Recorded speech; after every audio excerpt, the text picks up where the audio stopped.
A white light experience, to be touched by the divine, and in a moment forever changed, in a moment saved. Many people in recovery claim to have had an experience like this. At their lowest point, they prayed to God and asked Him to free them from addiction and its ravages, and in a moment, their prayers were answered. Once consumed by suffering, they were now filled with peace, and in exchange for addiction, they were given conviction and purpose. I have not had one of these experiences, and most of the people who still have strong recovery have not either. But these white light conversion experiences are something I find fascinating, because I think they point to something deeper about the moment anyone truly begins their journey of recovery. A moment marked by profound humility. Bill Wilson, one of the co-founders of Alcoholics Anonymous, in a letter to Swiss psychiatrist Carl Jung, wrote that he had the realization that most conversion experiences, whatever their variety, do have a common denominator of ego collapse at depth. I'm Matthew the Peer. My guest on the podcast today is Shyrah. She has had a white light experience, and to hear her story, the effect was profound. She is a woman of noble character, selfless and forthright in nature.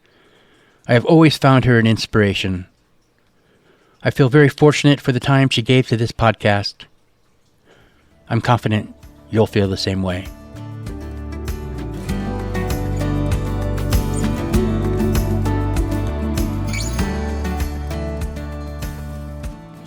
All right, so how would you like to be called? Shyrah. Shyrah, just it? Just Shyrah? Yeah, that's okay. fine. No last name, no last initial, anything like that? Oh, whatever. Okay, Shyrah it is. So, we've known each other for a bit. Yeah. Yeah, it's good reconnecting with you, a year and a half ago at the Recovery Cafe. Mm-hmm. But I guess a good way to go about this would be, I brought you, and certainly you seem to be very successful in your recovery. That's why I want you here. Certainly, I think your story is, and even the few hints I have at your story, it sounds like you've been through it. Yeah. Yeah, definitely more than most. And yet you've come out the other side. Certainly, I consider a very strong person in the community that you live in, as well as just your own life. So I guess the first thing I'd like to ask you is, where did it all start for you? If you were to have a starting point in your story, what would that be? Like when my addiction started, or when I got into recovery? I thought let's go back when your addiction started. Okay, I'm gonna take this off. That feels like really uncomfortable. Sure. Okay, how do I sound still? You sound great. Okay. I would say my addiction started at 12, 13. I dabbled in a couple of things, but it didn't really stick. Mm-hmm. I grew up with a long line of addicts, and so my grandpa, my step-grandpa, is the founder of Rainier Beer, so I saw a lot of power, I saw a lot of control, and so I didn't really want anything to do with it, plus beer tasted like gas. And so when I turned 21 is when I started drinking heavily, and I was pretty drunk for a couple of years, and then 25 I got into a car wreck and started taking pills, and then I went up the opiate scale and just started, was introduced to, it was called pure opium is what he told me, and it was actually heroin. And so how am I doing? Is it good? Okay. And then I was just all in. I got hooked up with a needle, and then it just spiraled out of control. I didn't really realize what withdrawals were until it happened. My first time in detox, I think, is always the worst time. I spent 11 days on the detox floor puking and all the things, and then I'd pull my life back together for about 9 months, and then I would forget how bad it was, and I would go back out. So how old was this after your first I would say 26.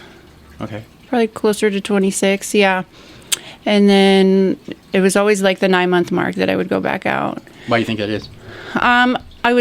I'd stopped going to meetings, stopped talking to my sponsor, stopped being connected with other individuals, or I would just make up these crazy things and I would relapse on them. Like one of the relapses was I had too much laundry, and I was like, if I just do a little bit of meth, like I can get my laundry done within a couple of days, because I was in a fourplex, and so the washer and dryer, you got to double down on the money for the dryer. And so that's how it started. And then I was up for 3 days, and I was like, if I just do a little bit of heroin, I could calm down. And if I don't use for more than 3 days, then I won't get sick.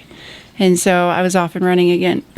So the first time I go to treatment, I get the house, the car, the career, both of my kids back. And then I'd relapse and I get, another apartment. I get one of the kids back and my car. And then it was like each time, and then eventually I was just released into homelessness again. And so I thoroughly burnt my life to the ground for a good 5 years. Just over and over again? Yeah. Yeah. And then this last time I was shooting up in front of a business. It was in the staircase. They actually just tore it down.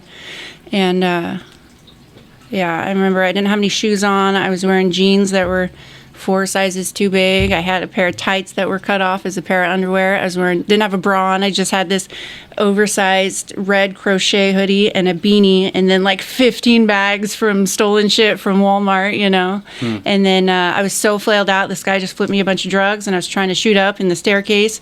And then, I came up and they locked me up. I was so bad. You've seen my picture. Yeah, I don't know if I haven't. I think. Oh my gosh, I'll show you. Okay. So anyways, I remember being on the detox floor, like just going through the worst. And I did have that white light experience that God was like totally decimated me. And So was this in jail? Jail, yeah. Okay, so you're in jail, probably just having a horrible time of it. Yeah. Coming off it. Yeah. And then you had a white light experience. And was that the last time you? Yeah, that was this last time in recovery, yeah.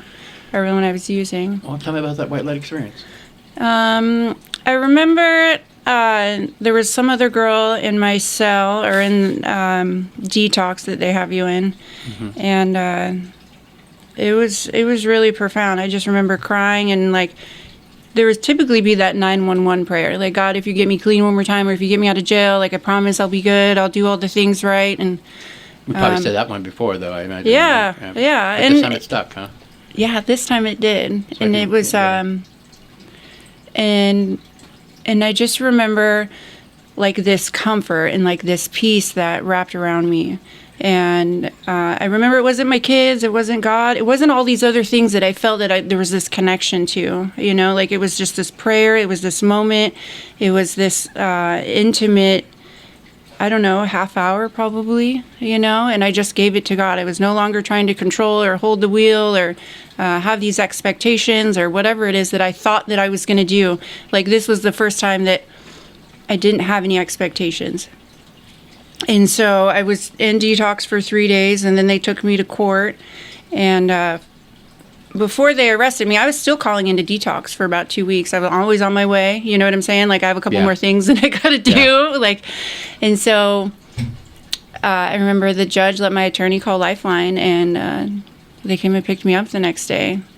And so even then I wasn't ready to do the program or be a part of the whole deal. I remember it took me like 2 weeks to finally be all in. And then I was all in again. And I started doing the classes. I started participating. I think I even stayed a week later. And I just remember that I just didn't want to feel that pain anymore. And so I started actively participating in treatment itself. And then I got into clean and sober housing, which I had never done before. And then I had probation for 2 years because I was looking at 4 years of prison time for all the drug charges that I was caught with. So now they don't really pick up people for drugs use necessarily as much today. But no, yeah. This is back when you were in Vancouver at the time. And so you were just like coming in probably in withdrawals in prison, and then suddenly you felt relief from that suffering? After that? That would be a profound experience. Yeah. Yeah, I can't say I've ever had a white light experience, Usually when I get sober, I'm pretty pissed off, So you had a white light experience, and that was pretty much it, and you've been clean ever since. And how many years ago was that? 6 years will be in April. That's about Yeah, because that's about when we first met. Yeah, Dad still sees it. Yeah, I was at Asheville Season. I remember you wander in. And then when I saw you years ago, I must have made some impression on you because you remembered who I was. Yeah. But Yeah. Why did I make an impression on you? I remember you said something to the effect of, I was a menace to society, and I was a menace to my family, and I caused extreme mayhem. And I remember that really resonated with me. Yeah. Because I didn't know how to put the words to my actions of what the things that I were doing when I was committing crimes or hurting my family or whatever the reality was that I was in my addiction. And I just remember you saying that, and I was like, that makes a lot of sense. It connected with me. Yeah, well, I was. It's easy to do because, like when I was homeless, right? For those year and a half to 2 years out there, it was easy to justify the need to steal, because I was cold and I was hungry and I had a drug habit to support. And, but then when I look back on it, man, I was just a stealing fool. I used to think you were just like the cops, would constantly come and harass you, quote unquote, But really, they're just what they had to deal with. And I remember, this one cop said, and I think I might have said this in the last podcast, he's like, Matt, if I ever see you, I'm going to arrest you, and I'm going to arrest everyone that's with you. And I'm going to keep doing this till you're out of my side of town. And you can think, police overreach or whatever. But the thing is that I was a menace, I was a thieving fool. And I don't blame the cops for wanting me out of that part of town because it was just, I just couldn't behave myself. Because I think the reason why the cops were so hard on you is they're hoping, that if you suffer more, maybe get your shit together and get off the street sooner, So, but I don't know. That's the fear of consequences. I think, because I didn't start getting arrested until I was 29. And then that was the revolving door. So I thought I was different from other people because, like I said, my family comes from a long line of criminals. I have a brother who just got out of prison for a second 5-year term, and he's done 18 months and then county time and all that. And my other brother had done a little over a year, and his wife had done over a year. And so I just thought that I was different, because I hadn't been arrested. And then the first time that I was arrested, this is a great story. I was hanging out with my tranny drug dealer, and he called it getting dressed out. Oh, yeah, I think definitely tell this story. I think it's a good one. Yeah. And so we would, do a bunch of drugs together, and I was a hairstylist for 12 years before this, and so I would do his eyelashes and his wigs and his makeup and the eyeliner and all that good stuff, and he had a whole separate floor in his condo of just clothes. He had a girlfriend and a regular, so to speak, life, but when he would do meth, he would call it getting dressed out. So we were going to go flip some of the drugs up at the coast, and so he picked me up, and we dropped off his motorcycle at his sister's house and $8,000 in money. And then, so on our trip to the coast, we stopped at things that were open 24 hours, like the urgent care we would use there, or Denny's, and so on. So then we ended up in Polk County, and we ended up at the parking lot of this casino, and we have all the things, right? There's benzos, we had heroin and meth and needles and this and that, and we were just out of it. And so we would get out of the truck and we'd find more clothes in the back and we'd switch and all that. So anyways, the sunlight's coming up and a couple of cops knock on our door. And because it's Oregon, they only cared about the little bit of drugs that they thought that we had. And so if we just gave them the drugs, they were going to let us go. Well, I was in and out of it the whole time that this is going on. They let me smoke all kinds of cigarettes and took me into the bathroom. And then I remember coming to at the next location. And so it looked like a regular house. They pulled the gate open. You drive into the garage. And then in the laundry room was where they had all the drugs and money laid out. And then we were at a table just kind of like this in the dining room. And it was just like something you would see on TV. They had the little camera in the corner. And then there was a guy sitting in front of me, telling me what was going on. So anyway. Wait. These are the cops? Yeah. They're holed up in some house somewhere?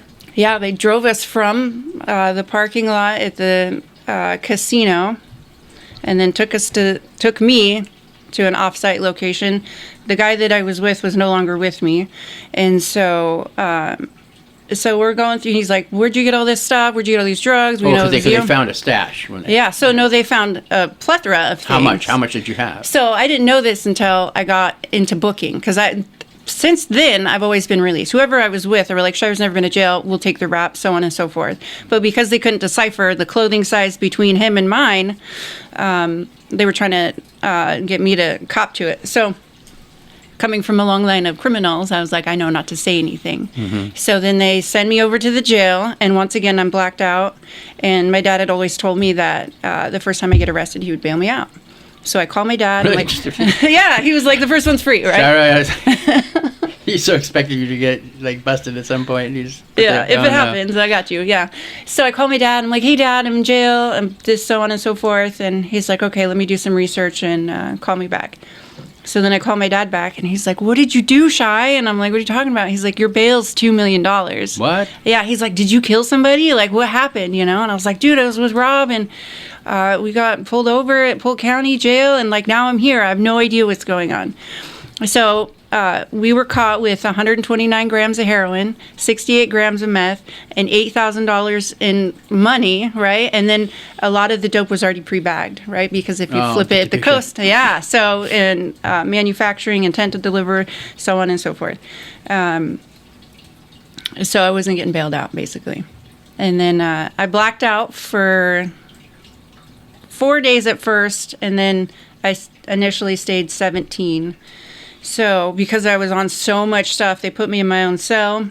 I had my own shower, I had my own phone, which I didn't think that the phone worked for whatever reason. And then I wasn't competent to go to court. The lady said that I was squawking like a peacock. She would show up to work before a shift, 8 o'clock, and then she'd leave at 4. And she was like, Shyrah, I didn't think you were going to come out of it. You were in the psychosis. Like just full on like bird squawking psychosis. Yeah, I don't remember any of it. I don't. Oh, my God. Yeah, so then they let me out on my own recog. So Rob took the charges. The whole bail thing was okay then? They just basically changed their mind and let you out? Well, because I wasn't competent to stand trial, I had to wait till I was coherent enough to be in front of a judge to understand the charges, because they tried to take me, but I wasn't there. And so Rob took the charges. He had already done some prison time before that, and he ended up getting 3 years, but they let him out on 2. And so they released me with like heroin possession charge, and then I ended up not making the next court date, so then I got another warrant, and so on and so forth. And then that's where the door started to revolve. So this is the last time you're in there. This wasn't the time you saw the light. No. Okay, this is just your first. That was the very first experience. And that wasn't enough to get you clean, huh? I mean, you think like, fuck that, I'm never doing that fucker shit again, but right, but not the case. No, well, because my boyfriend at the time, he was my ride or die, so we kept getting. He picked me up in a stolen BMW from jail. Oh my God! And we were shooting in the Safeway parking lot. Before you even left. Yeah, they say out the gate at 8, in the noon by spoon, or in the spoon by noon. Oh my God! Yeah, that was me. Was heroin your favorite drug at all? Yeah. The opiate stuff.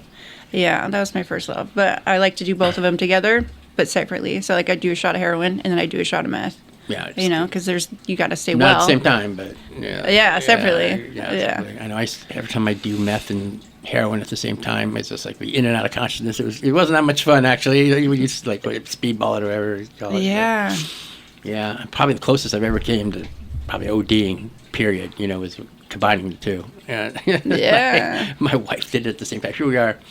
We're homeless, right? But I basically traded a jump box and some food stamps for a boat trailer. That's right. Did I tell you the story, right? No, I built a structure on the boat trailer. But the first iteration, it's like I went around to various construction sites and I stole some lumber, and then I stole a saw and a hammer and some nails, right? Mm-hmm. I put an 8x10 platform on top of this boat trailer, because in Portland they were going to make it illegal to camp on the sidewalk. So I'm like, okay, well, so the first thing I did is grab this tent that was on the sidewalk and put it on this boat trailer parked next to the sidewalk, so that was like all good, but then even that was getting cold, so I basically put some arching wooden struts, and then since it was the holiday season, people come out and give away blankets. So then I put blankets over that, and I put a tarp over that, and it was pretty warm. But anyway, I don't know where we got this queen size bed, but we fit that in there, you know. So my wife had it all done all nice, you know. Right. Yeah, you know, it's all tucked in. It's great. Oh, you look at our new home, honey. You know, whatever.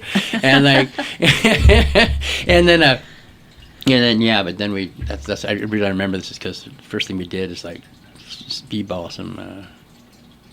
There's another word for it, actually. I think it's meth instead of Coke. I can't remember what it is, but it's the same concept. Just mixing them both in the same... Goofball? A goofball, that's it. It's called a goofball. Yes. Yeah, how do you know that? No, well, practicing. I'm kidding. Yeah. Anyway, I know that. But yeah, I remember just like going in and out of consciousness. Just wink, wink, wink, you know, as if these flashes of light, you know, where I'm kind of there, you know, I'm kind of rolling around all groggy, and then out again. Yeah. And wink, you know, you're be conscious again and walk, you know. Yeah. And you see my wife kind of unconscious and out again, you know. It's like, yeah. I look back and I'm like, Jesus, fuck, you know. Right. How did we survive that? Yeah. You saying that reminded me of a time that I think I did some sort of, you know, food stamp swap too, but this girl, she already had the rig made up. And so I shot it, and I didn't feel the effects of it until later, and I didn't realize that I was shooting bath salts. Oh, man. Yeah, so we pull up, my dude and I, we pull up into the hospital parking garage, and I just remember I took all of my top clothing off, so I'm topless, and then I get out of the car, and I just start running as fast as I possibly can. And he's like, what are you, yeah. You're half naked run down the street? Yeah, fucking street. I felt like I was in the mentality of an 8-year-old boy. So I was like, oh, look, boobies, you know? And I'm like, what is that? You know? Like, just, I was so manic.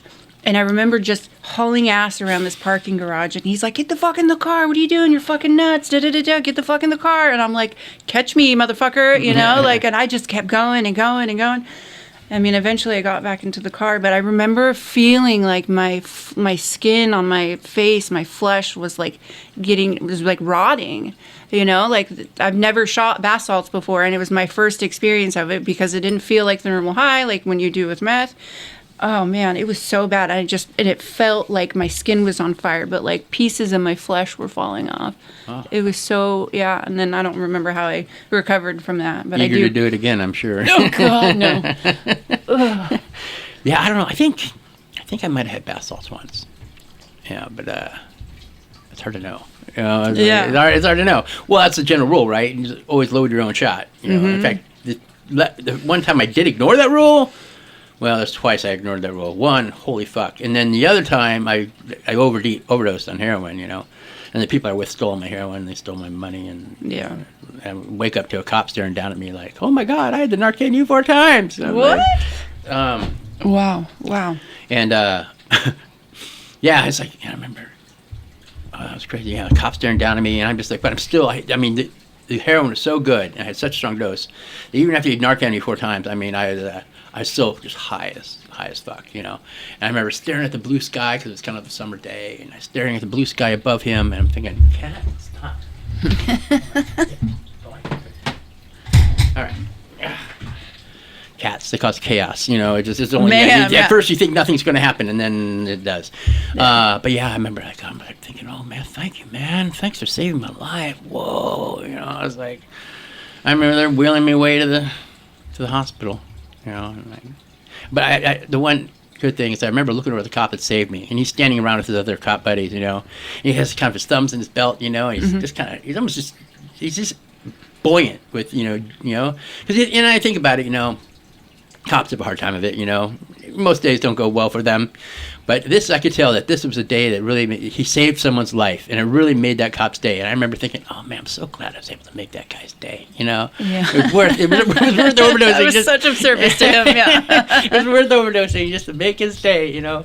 And so I spent like 3 days in the hospital, but my wife was living out in a tent somewhere and didn't know where I was, and then I had to get out, but my blood sugar was so high, you know. They wanted to keep me, but I couldn't stay.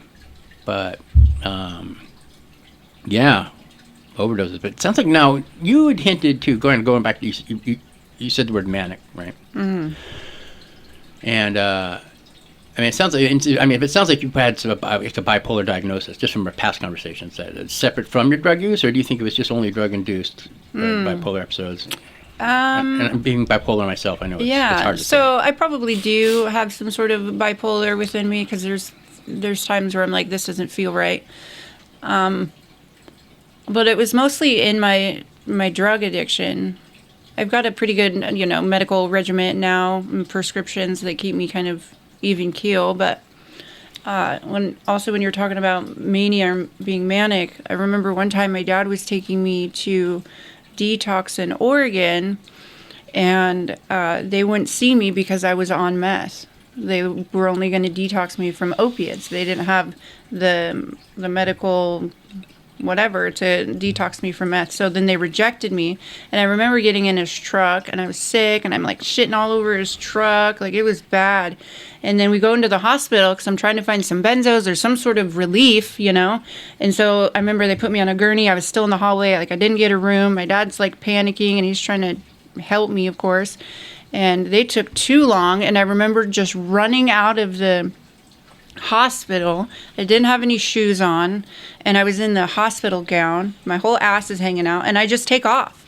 Downtown Portland. I don't know where the fuck I am. And so I'm looking for my people, right? Because I'm super dope sick and I can't find any relief. And I remember walking up to these couple guys. I walked over to the side of the freeway and he had a cooker and he had whatever and some cottons and they were getting ready to do whatever. And I was like, dude, I got $5. But I didn't have $5, I was like, I'll find it, And I'm like, who's going to give me $5 anyways? Look at me, like I'm in the hospital gown, no shoes, like total mess. And so I was like, yeah, I'll be back in a few minutes. And so I was trying to panhandle, but of course no one was going to give me the time of day. So then I follow these people. I follow him actually up into this parking garage. And I remember snatching the cooker out of his hand. And he grabbed me by the back of my head and he beat my ass down 2 flights of stairs. And it was the most traumatizing experience ever. And I remember finding a couple of construction guys, like I'm all bloody, the whole thing. He took off. And then some construction guy calls my dad, and he tells me this story, too. He's like, is Shyrah your daughter? I think she's here, da-da-da-da. And he's like, okay, hang on to her, And then I think that was when my dad finally got to experience just how bad my addiction was. Like, I was going to go to any length to stay well. Mm-hmm. And I wasn't going to go into detox sick, right? Like, I got to be on an even keel before I go in. I'm not going to go in sick because it's like, 17 hours before they'll start administering your meds or you feel like you're in a space where you can actually get into detox. And so I remember my dad giving me $20 and I'd get well and I just was as normal as I am talking to you right now. And he's like, wow, that's incredible, And then we do it all over again. And I remember jumping out of my dad's car and I'm in the middle of the street because I'm so sick again. I'm like, just fucking run me over.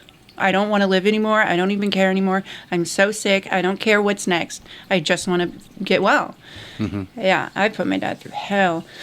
Now, was your dad, did he use or drink? Or? Yeah. He was his father was the one that was the Rainier beer guy? No, that's on my mom's side. Okay. Yeah.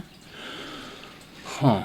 So, was this just alcohol, just this thing, or was it? Who, my dad? Yeah, your dad. No, my dad loves amphetamines. Oh, yeah. Yeah, me too. Yeah. So it sounded like he had some compassion, but he probably just didn't have a lot of familiarity with opiate stuff, or yeah, I think he was just trying to do the best that he can with what he got, Yeah. Well, it sounds like I know. All in all, I think my father's been responsible for bailing me out. I mean, not just the money. Well, actually, once money wise, but I mean, just when he'd show up at my door, I knew it was time to go to the hospital or to psych ward. Because it sounds like you've been in a psych ward before, personally? Or?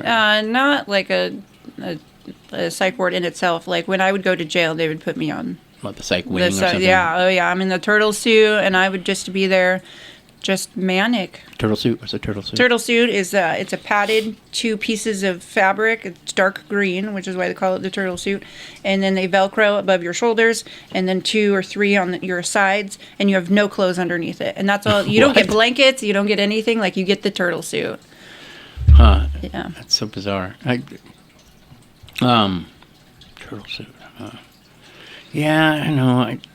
I usually checked myself in before I got so bad that I'd have to go to jail.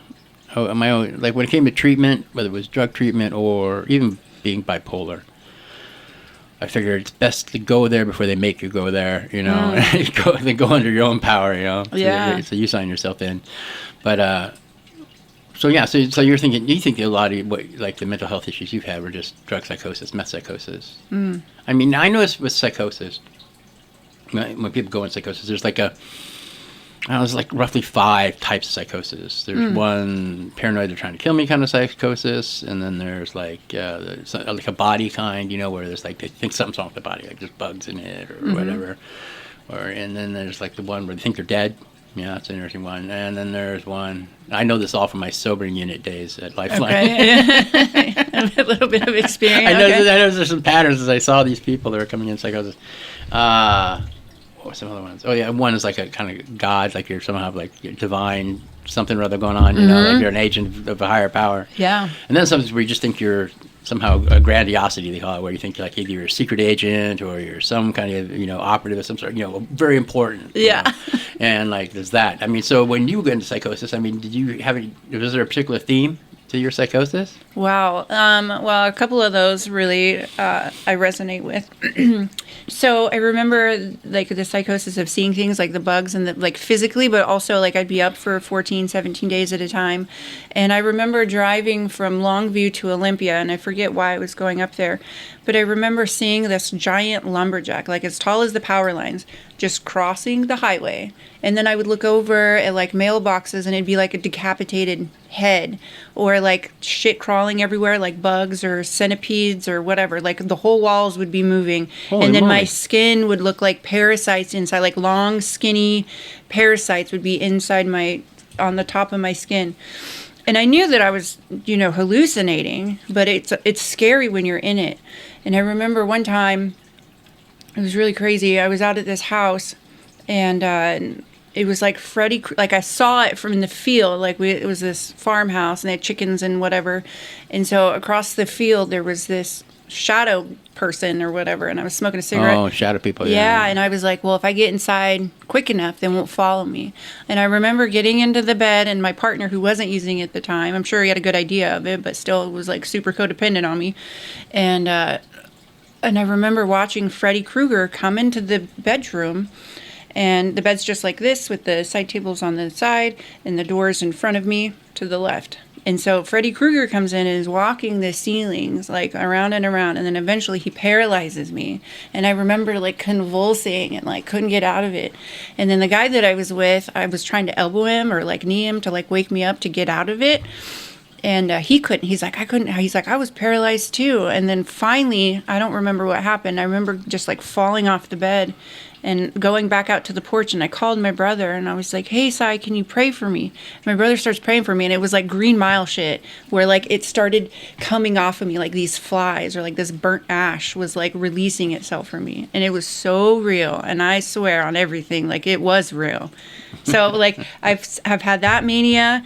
I've had the psychosis where like I'm in and out of it. There was a time when I did believe that I was some kind of god, that I could manifest everything. I watched The Secret one of the times that I was in treatment, and like I really put it to the test. Like, I want to have this kind of dope, and I want to have this kind of potency, and I want to have this kind of bag, and I want to have this kind of experience. And I would like hyper focus on it, and sometimes it would work out and sometimes it wouldn't, but like that was my gift of like staying loaded, because for women drugs are free, right? And I wasn't the girl that wasn't like transactional, like there was no sexual acts of kindness for your drugs, like it just wasn't going to happen. That was the line in the sand that I did have. All the other ones were out the window. But I did believe that like my charisma, because I could be pretty enough, I could put enough makeup on to make you believe that like we're gonna have a good time and you're gonna get some more drugs for us. And it typically worked out. And I would try to tap into people's psyches or astrology or characteristics, or like, this is how I feel from you. Like I would use this intuition to like pull your personality apart so that I could connect with you, so that you felt seen and valid and heard and all these things, and you were different, and it worked. It worked for a long time. It's true. Girls, definitely have a lot more to barter with when it comes to right. Right. It's true. I know. It's like, I mean, it's one of those things I'd never even asked the question, really, because I didn't want to know the answer, or I already did know the answer. So was that So I mean, I noticed it seemed like, in my experience, that although one might not go into psychosis taking meth for a while, but eventually there will be some sort of bio line cross where then they go into psychosis. And once they go into psychosis, they will go into psychosis every single time following that. I mean, would you say that's pretty true? I mean, did you go from out of the gate using meth? Did you go into psychosis, or did it take a while? I want to say it took a while. There was also, the extreme paranoia that was into it, like I'm staying up for a long time, peeking out the blinds. So that in itself kind of had a type of psychosis. Like it definitely had a foothold. There was the door was cracked, but I think it was later on. And the longer that I stayed up, I know what I was getting into. And the great thing about opiates is eventually you're going to fall asleep. Yeah. I was never able to stay awake more than 3 nights. And come day 3, no matter if I took more meth or not, I mean, I was falling asleep. And I think that probably saved me from the worst of it. Yeah. But, it's I think it wasn't until really, I think I got in trouble, at the risk of betraying my wife's confidence on this. I mean, when she started going to psychosis, it was kind of after we started shooting it up for a while. No longer smoking it, but doing large doses of it. And, sure enough, every single time, she always think I was trying to kill her. Yeah, and then it's like, well, when you're on the streets, that's a dangerous thing, right? Because she's running from me, but I'm what's keeping her safe, Right. But then she'd disappear, and if I couldn't because I get too close, and she'd start screaming about help, he's trying to kill me, and I'd have to back off a little bit so she wouldn't be screaming in the middle of the night in Portland, and then, Right. but if she ever got away from me, it's just, she'd be gone 24 hours or more, and I wouldn't know what happened to her. I'd be beset with, worry, feeling responsible because I was the one bringing it home. I was the one that gathered our Right. drugs. She stayed back at camp, so to speak, and Yeah. but and then she'd sober up after about 24 hours and wander back, and oh God, it was just the worst. I think if there's any trauma I might have acquired from being on the streets, I think it was just worrying about what happened to her, Yeah. and Wow. You guys have been together a long time, though. You met yeah, we're going on. recovery and Yeah, got we're married. we're coming up on 13 years married, and then we're together not too long, maybe 9 months before we got married. We got married 9 months after meeting each other. But we've kind of beat the odds, I would say. Yeah. You don't hear that a lot. No. Yeah. Well, we were just stupid in love when we met. I mean, just right out the gate, and we were. Our passion for each other burned so hot, other people felt comfortable even being around us, and we wouldn't be engaging in any activity. Yeah. But just seeing us stare into each other's eyes was enough to make people feel hot under the collar. Wow. Yeah, and I think, that had a lot to do with it. We're just such soulmates, and such profoundly attached to each other that, I wonder if we didn't have that experience before we went into the hell realm of that period of our relationship, if we would have, made it. But, I think in the end, I know for me, among other things, but a lot of it was just if I lost her, there'd be no point to any of it, right? At least if I had her coming out of all this hell, Yeah. it wouldn't all be, because, Yeah. she was kind of the last thing, because we lost everything else, any property, cars, sanity, so. Yeah, that's beautiful. I'm really glad that you guys are still doing it. You can tell, even just the short period of time that I walked in the room, it's so good. Well, good. I'm glad. But it is possible. But it's God, I don't know. I hadn't thought about this. It's I don't know. It's hard thinking about some of that stuff on the street. It just kind of gets me back there. It's just almost like it's just I remember it pretty well. But but it was just craziness out there. Really, the risk to life and limb. Now, were you ever on the streets for any period of time? Oh yeah, 5 years. Really? You were on the sidewalk for 5 years? Yeah, I've slept in the library sidewalk. I slept in the Taco Bell and the Burgerville drive-through. over by the mall. I Holy fuck. lived in a tent. So like there's from IHOP, and then there's this little park that's right there, and there's this cement median that's blocks What are you it talking from by the mall? by the mall, yeah. You're homeless in Vancouver. Yeah. Okay. And then there had ivy growing over the side of it, and we hollowed out the ivy, and we put a tent in there, and we did a really good job of camouflaging it. Yeah, that was our spot. Or then there was behind, if you go across the street, there's the freeway on-ramp, and then there was another business, and they had this perfect hedge that was right there. And then the business had another fence that was blocked off between the apartment complexes and the actual business. And so we were back there for a few years, actually. When you say we, who else? My ex Joey and Okay. we met in treatment, and then our relationship. So I was dating someone, he was dating someone, and then while I was going to work at the salon, him and his girlfriend used to watch Scarlet, and she was like little, and so we just became friends. Like I said, we were dating other people, and then when my relationship ended and his relationship ended, I ended up moving in with him just as friends, and then that's how our relationship developed. So we were in recovery for quite some time, and then we would go out and get loaded, and then he would go to jail, and then we would get sober, and then we did this whole loop around. And then when I actually did get sober this time, and I got Scarlet back after 5 years of, going to war like you were talking about, he came back. I came back from, I was like IOP, and I was doing community service, and I was on the bus, and I remember coming home, and his eyes looked a little different. I knew that he had court the next day, and he's like, oh no, I smoked a little bit of weed. And I was like, that's not what weed looks like, And so I walked into the bathroom, and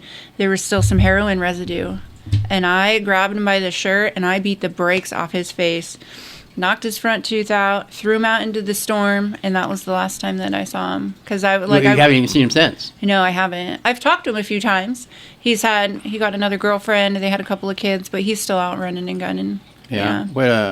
So do you remember that moment? I mean, so now it sounds like you were homeless and then back inside, and then homeless again. Yeah, Or- so we did the shuffle. Like, so his mom had a house out in Ridgefield, and we lived in the garage. We split off the garage, sheetrocked, and went on Facebook Marketplace. And we furnished this whole kind of mini apartment, and then he would kind of go out and commit crimes. And then he ended up getting caught for trafficking stolen property in the first degree, and then he ended up going to jail and all that. And his mom was a psycho, so I ended up leaving from there too. But so we did the whole gauntlet. I probably would still be with him if he got his shit together. Like, I loved him so much and was willing to do anything for him and wait for him and money on his books. And I'd smuggled drugs into him at work release. And, like, we went through the gauntlet. Like, and if he did need anything to this day, I would still pick him up and be there for him. Like, we had a relationship, and it was very intimate. And when you're out there at your worst time of your life, and you're committing crimes, and you're doing this, and you're surviving together, it was very intimate. Yeah, I mean, it's the first time I've heard that point made, but I think you're right. I mean, because drug use is very intimate, and but then certainly, being homeless and going through it. I mean, that is just kind of traumatic events in general are also just has the intimacy to it. And so, I mean, I was just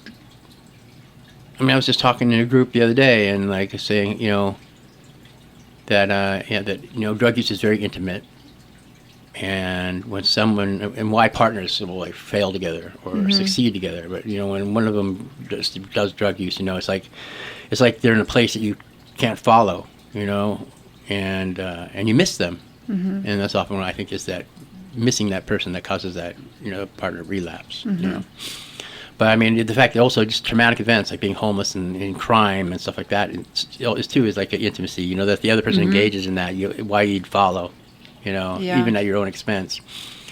But I mean, I guess the first day you were homeless, I remember when my wife and I became homeless, we were in an apartment in Portland, and the manager's just the apartment manager said, look, just get out and I won't evict you, and so I was like, and I didn't want eviction. So we basically cleaned stuff out. But I remember my wife, she go into psychosis all the time, so she was pretty sick from the meth use. But I remember I was on the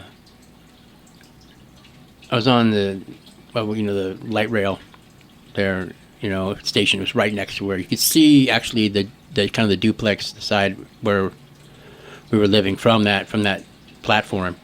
And my wife, she just basically kind of crumpled onto the ground, was just holding my leg like a child would hold, a mother, a mom. And she goes, and she was just saying, she's like, I want to go back to our apartment.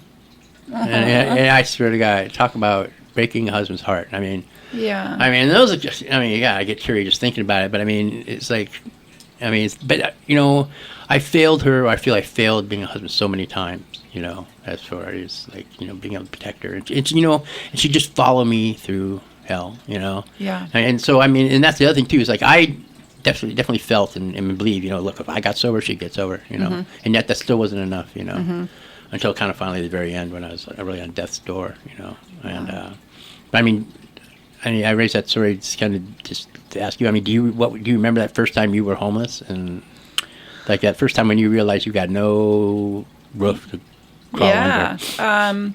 So we got used to couching here and there, like we could stay in the mom's garage thing, and then he had an aunt that we could couch on, and typically when you're in that world, there's a lot of people that are up. So you didn't really need stuff. You had your backpack full of shit, cords and wires and food stamps, and what could you hustle, essentially. And so he was always robbing different garages or cars or whatnot. So we somehow had some sort of flow of income. But I do remember very clearly that there was a time that he went to jail. Well, 2 different times. There was one time that he went to jail, and that's when I met the Share House block. And there was this guy named Lou and this other chick. I don't remember her name, but I remember them bringing me up to their apartment. And I had been up for so long, and I ended up passing out. And I remember waking up, and my purse was still zipped. Everything was still in it. And I was like, this is really crazy. And I think I had maybe 10 or 12 bucks. And the guy, Lou or whatever, went down to the block, and he ended up getting me, a dime bag to get me well. And then that was the spot that I could regularly go to, where I could drop in by. And that had nothing to do with my ex. And then another time, I remember I was over by the mall, and Joey had gone to jail again.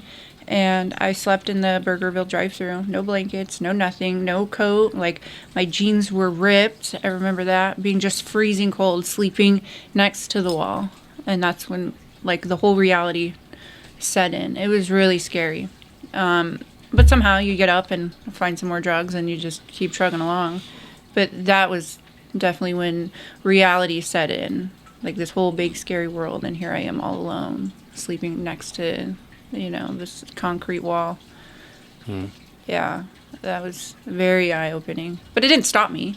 I had a mission, living in a 4 to 6 hour time frame. That was my life for a very long time. I heard you talking about how... if you want more coffee, do you want me to get you more coffee? No, it's okay. You see, you had that white light experience. Yeah. Coming out of it. Well, so, I mean...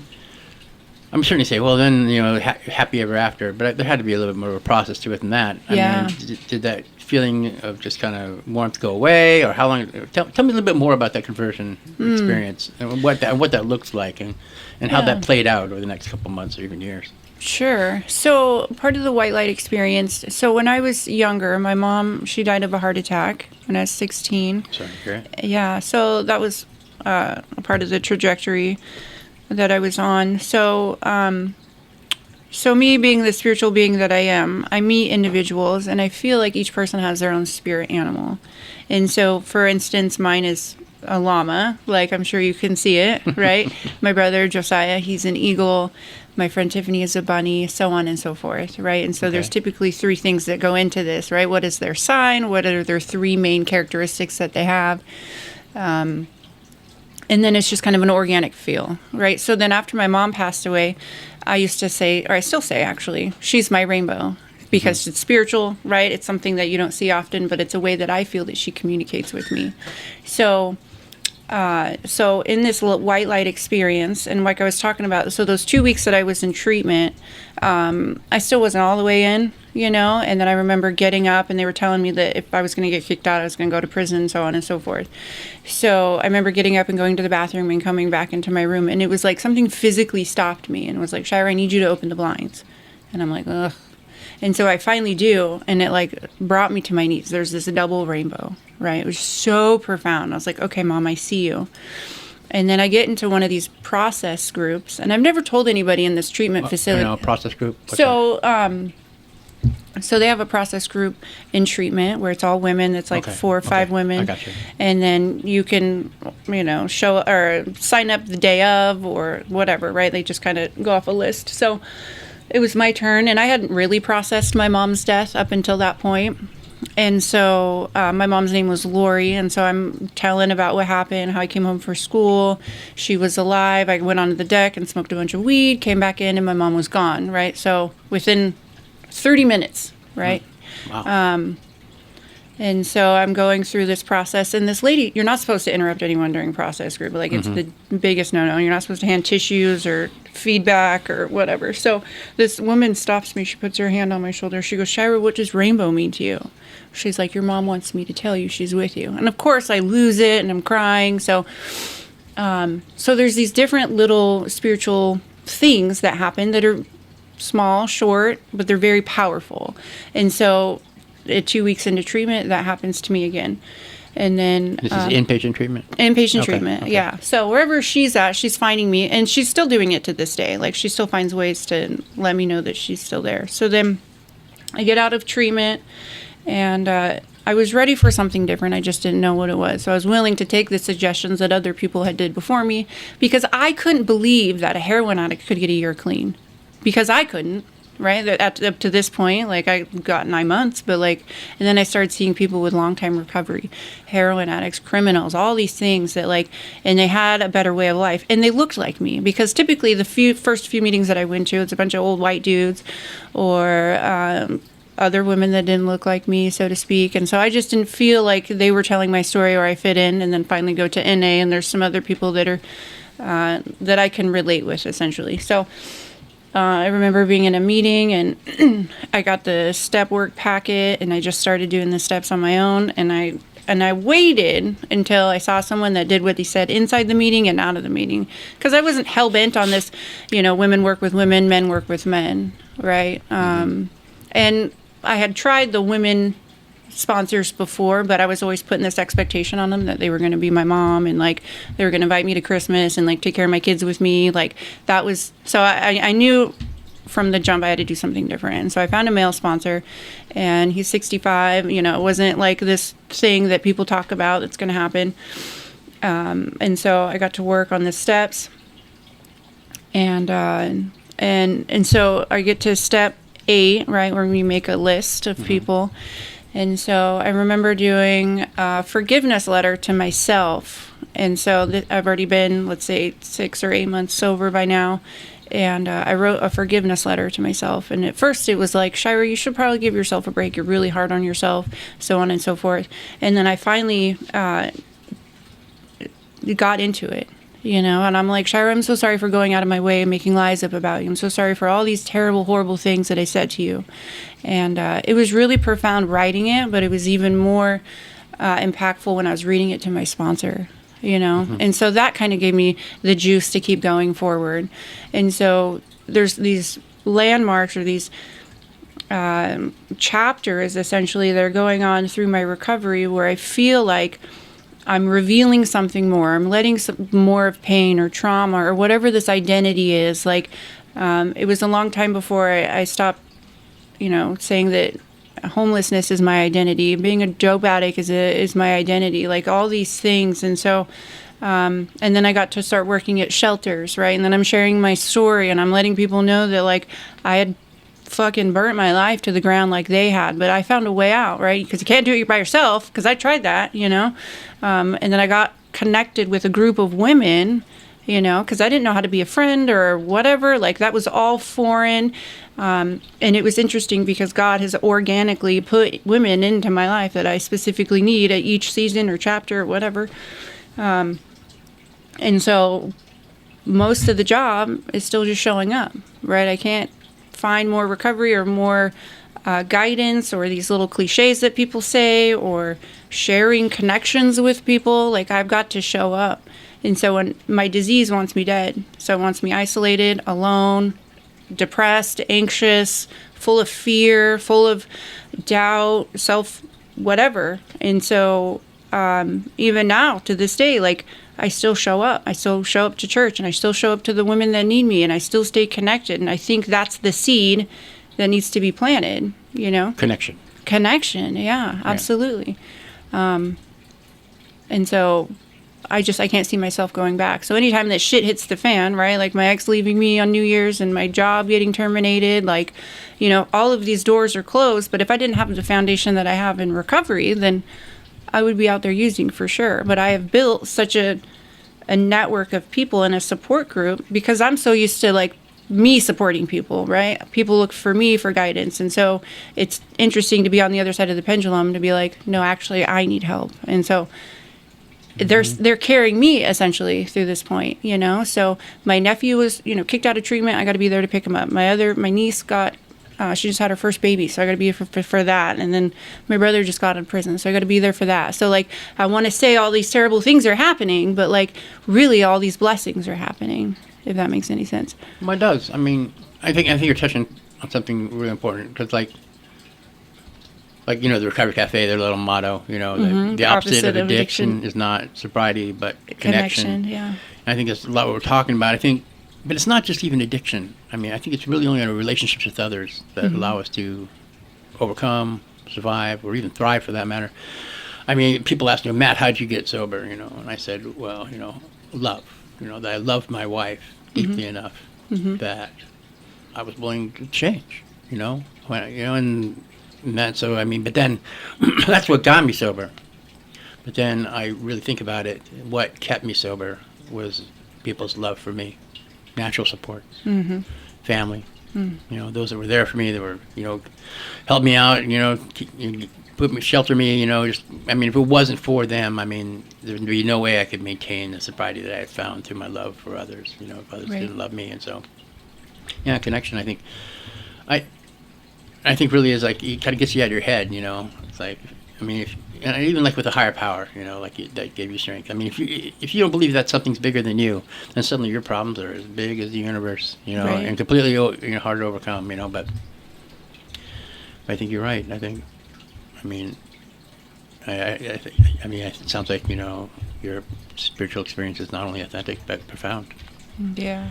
Yeah, and God knows, you surely give back a lot to the community and help a lot of other people. I can just think of a couple of people that would not be sober if you didn't show up. Yeah. For them, and you couldn't have shown up for them unless you had to achieve sobriety for yourself. Yeah. And it's enough because you're not staying sober just for yourself anymore. Right, and that's how it works. I met this girl at a meeting, and never been to the meeting, and I just had this feeling that, Shyrah, you need to take this woman to coffee. And the chairperson immediately starts talking about how she came into the rooms years ago because her husband shot himself in the face. Jesus. Right? Terrible. It's terrible. And so this woman next to me just breaks down and got like this intuitive feeling, God, take her to coffee. So I take her to coffee. She's like, that's exactly what happened to me. Right? And so here I am in like the anxiety and the depression. I've done all these job applications and interviews, and I've got this certificate and I got that certificate. But for whatever reason, I have to show up to a meeting. So I do. And then she has no idea that her story is keeping me sober. And until you get some time under your belt, then you can really realize that there's this exchange that happens, because you don't have to sit. I may not relate to her on so many levels, but like she's telling my story. I understand pain, trauma, hurt. I understand death. I understand high stress. I understand isolation, and I understand being scared in a new community, like not wearing what's next, So, and that's what I'm talking about. Like people will just be brought into my life for whatever reason, and then I just take it for what it is. And so I've got to introduce her to meetings, and she got her 30-day chip, and the ball is starting to roll. And even if I'm not the woman that walks with her through all of it, at least I got to be a part of it. I think that's the first scary part, is initially being a part of meetings or being a part of recovery, or how do you fit in? What does that look like? Because it is scary. There's a lot that's on the table. And what I do know in my recovery is that there's a lot of people that have what I don't want. Like just because you have 7 years or 10 years or 15 years or 30 years, there's a lot of dirtbags still out there. Some are sicker for sure. And one of the things I get like from meetings, or I meet a lot of people in NA, is you realize drugs are the least of their problems. They may be sober, but man, they're still fucked up. It's definitely not somebody I'd invite over. And at least not yet. Right. But yeah. Well, I mean, I think we kind of covered a pretty broad swath of your life there. I mean, is there like one thought you'd like to end this with? As far as one thing you'd want people to know? It's the tradition 3. I have to have a desire to stay sober. And that keeps me going because I might not have it all together. My house might not be clean. My kid might be a mess. Whatever it is, right? Like that tradition has really stuck with me. The only requirement for membership is the desire to stay sober. And that still resonates with me to this day. I think you're right. I mean, I said actually in a group that I was in, it's like, if you do nothing other than stay sober, obviously other things are nice, but if you do nothing else other than that, your life will steadily get better. I mean, really it comes down to just stay sober. And, you know, and through the hard parts, and God knows I still have them. I still have experiences and feelings that would have got me high before, but just to believe in that. Well, thank you, Shyrah. Yeah, you're welcome, Matt. Thank you. You're the best. You're the best. We'll get round 1 out of the way so we can get to round 2. Thank you for joining us for our podcast today. I hope you enjoyed it. I'm Matthew the Peer. I look forward to you joining us again.